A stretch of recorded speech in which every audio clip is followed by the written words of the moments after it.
মধ্যপ্রাচ্যে আবারও যুদ্ধের আগুন ছড়িয়ে পড়ছে আরও ভয়ঙ্করভাবে। একদিকে যুক্তরাষ্ট্রের প্রেসিডেন্ট ডোনাল্ড ট্রাম্প সরাসরি ইরানকে হুঁশিয়ারি দিয়ে বলেছেন, সময় দ্রুত ফুরিয়ে যাচ্ছে, দ্রুত শান্তি চুক্তি না হলে পরিস্থিতি আরও ভয়াবহ হবে। অন্যদিকে ইসরায়েল ও ইরানকে ঘিরে নতুন সামরিক প্রস্তুতির খবর পুরো অঞ্চলকে ঠেলে দিয়েছে আরেক দফা বড় সংঘাতের দিকে। ঘড়ির কাঁটা চলছে আর সময় ফুরিয়ে আসছে দ্রুত। রোববার সামাজিক যোগাযোগ মাধ্যমে দিয়ে এক বার্তায় ইরানকে এমনই হুঁশিয়ারি দেন মার্কিন প্রেসিডেন্ট ডোনাল্ড ট্রাম্প। অর্থাৎ শান্তি চুক্তি না হলে তেহরানের জন্য অপেক্ষা করছে আরও ভয়াবহ সংঘাত। শুধু সতর্কবার্তাই নয়, যুদ্ধের প্রস্তুতি চলছে জোরে সোরে।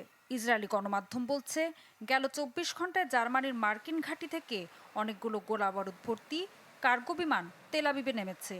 এই অস্ত্র ভাণ্ডারে কেবল প্রতিরক্ষার জন্যই নয়, বরং ইরানের বিরুদ্ধে নতুন সামরিক অভিযানের পূর্বাভাস হিসেবেই দেখছেন বিশ্লেষকরা।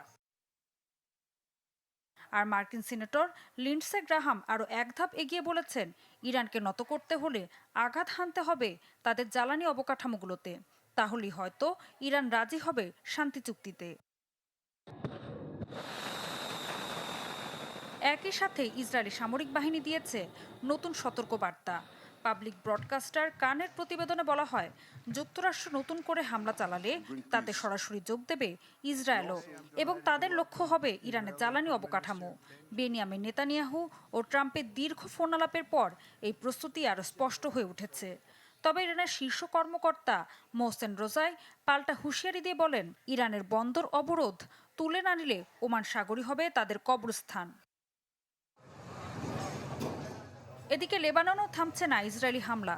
দক্ষিণ লেবাননে ৩০টিরও বেশি হিজবুল্লাহ স্থাপনায় হামলার দাবি করেছে ইসরায়েলি বাহিনী। পূর্ব বালবেকে হামলায় নিহত হয়েছেন এক প্যালেস্টিয়ান ইসলামিক জিহাদ কমান্ডার ও তার ১৭ বছর বয়সী মেয়ে। গাজাতেও চলছে জায়নবাদী সেনাদের নির্মমতা। দের আল বালহা সহ কয়েক স্থানে হামলায় নতুন করে প্রাণ হারিয়েছেন বেশ কয়েকজন ফিলিস্তিনি। ঋতু সাহা, চ্যানেল 24।